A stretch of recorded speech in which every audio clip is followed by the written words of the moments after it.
একটা ছোট গ্রাম, চারিদিকে সবুজ, ভোরবেলা পাখির ডাক। সেখানেই শুরু হয়েছিল একটা গল্প। একটা ছোট মাটির বাড়ি, সেখানেই থাকত ইউরাজ সিং। সাধারণ পরিবার, কিন্তু বড় স্বপ্ন। ছোট থেকেই সে অন্যরকম। তার চোখে ছিল একটা স্বপ্ন। একদিন সে দেখল ইন্ডিয়ান আর্মি। সেই দিনই তার জীবন বদলে গেল। সবাই যখন অন্য স্বপ্ন দেখে, সে বলল, আমি সৈনিক হব। রাতে সে আকাশের দিকে তাকিয়ে ভাবত, একদিন সে ইউনিফর্ম পরবে। সে শুরু করল নিজের লড়াই। প্রতিদিন দৌড়, কষ্ট, পরিশ্রম। অনেকবার সে ভেঙে পড়েছিল, কিন্তু থামেনি। মা বলেছিল, তুই আমার গর্ব। আর সেই দিন থেকেই ইউরাজ সিংয়ের যাত্রা শুরু।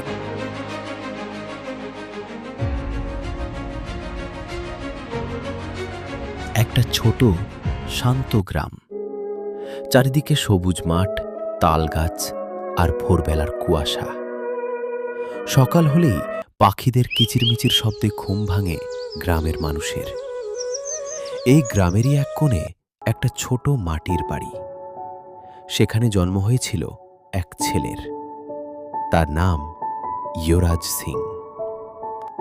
ইউরাজ জন্মের পর থেকেই যেন একটু আলাদা ছিল। অন্য বাচ্চারা যেখানে সারাদিন খেলাধুলা করত, ইউরাজও খেলত ঠিকই, কিন্তু মাঝে মাঝেই চুপ করে বসে থাকত। তার চোখে একটা গভীরতা ছিল, যেন সে অন্য কিছু ভাবছে। তার মা মাঝে মাঝে বলতেন, এই ছেলেটা বড় হয়ে কিছু একটা আলাদা করবে। একদিন ভোরবেলা, সূর্য উঠছে, চারিদিকে হালকা কুয়াশা। ইউরাজ তখন প্রায় 7 বছরের। সে ঘুম থেকে উঠে বাড়ির সামনে দাঁড়িয়ে আকাশের দিকে তাকিয়েছিল। ঠিক তখনই দূরে রাস্তা দিয়ে কিছু লোক যাচ্ছিল। তারা ছিল ইন্ডিয়ান আর্মির জওয়ান। তাদের ইউনিফর্ম, তাদের হাঁটার ভঙ্গি, সবকিছুই ইউরাজের চোখে পড়ল। সে অবাক হয়ে তাকিয়ে রইল। তার বুকের ভেতর একটা অদ্ভুত অনুভূতি হল, যেটা সে আগে কখনো অনুভব করেনি। সে দৌড়ে মায়ের কাছে গিয়ে বলল, মা, ওরা কারা? মা হাসলেন। ওরা দেশের সৈনিক, দেশের জন্য লড়ে। ইউরাজ একটু চুপ করে থাকল। তারপর বলল, আমি বড় হয়ে ওদের মতো হব। মা অবাক হয়ে তাকিয়ে রইলেন। তার চোখে তখন গর্বের ছাপ। ইউরাজ স্কুলে ভর্তি হল। সে পড়াশোনায় ভালোই ছিল, কিন্তু তার মন সবসময় অন্য কোথাও থাকত।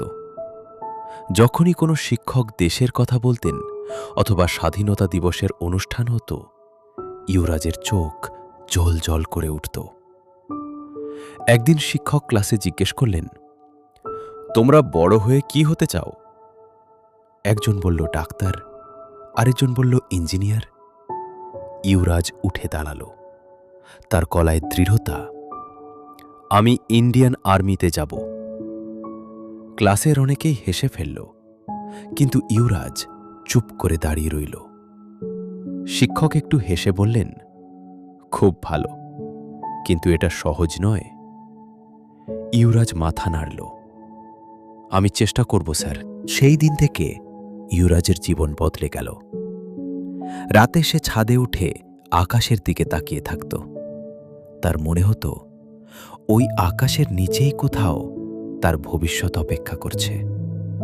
সে কল্পনা করত, সে ইউনিফর্ম পরে দাঁড়িয়ে আছে, হাতে বন্দুক, দেশের পতাকা তার পেছনে উড়ছে। তার বুক ভরে যেত গর্বে। কিন্তু স্বপ্ন দেখা যতটা সহজ, সেটা পূরণ করা ততটা সহজ নয়। ইউরাজ যখন বড় হতে লাগল, সে বুঝতে পারল, আর্মিতে যেতে হলে অনেক কষ্ট করতে হবে। সে দৌড়ানো শুরু করল, ভোরে উঠা শুরু করল। প্রথম দিকে সে খুব কষ্ট পেত। দৌড়াতে গিয়ে হাঁপিয়ে যেত, মাঝপথে থেমে যেত, কিন্তু সে হার মানেনি। গ্রামের অনেকেই বলতো, এইসব তোর দ্বারা হবে না, আর্মিতে যাওয়া এত সহজ নাকি? এই কথাগুলো শুনে ইউরাজের খারাপ লাগত, কিন্তু সে কাউকে কিছু বলতো না।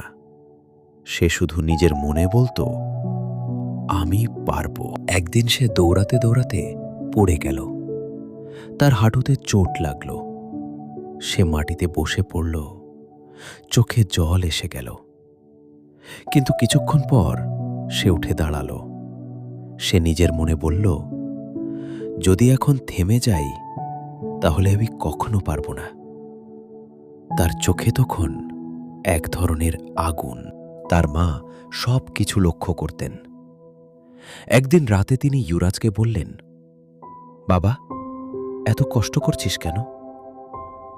যুবরাজ শান্ত গলায় বলল, মা, আমি দেশের জন্য কিছু করতে চাই। মা কিছুক্ষণ চুপ করে রইলেন। তারপর বললেন, তুই যা চাইবি আমি তোকে সাপোর্ট করব। যুবরাজের চোখে জল এসে গেল। দিন যায়, মাস যায়, যুবরাজ আরও শক্ত হয়ে ওঠে। তার শরীর, তার মন সব কিছু বদলে যেতে থাকে। এখন সে আগের মতো দুর্বল নয়, সে অনেক বেশি আত্মবিশ্বাসী। একদিন ভোরে সে দৌড়াতে দৌড়াতে সূর্যের দিকে তাকিয়ে বলল, আমি একদিন সৈনিক হব, যাই হোক না কেন।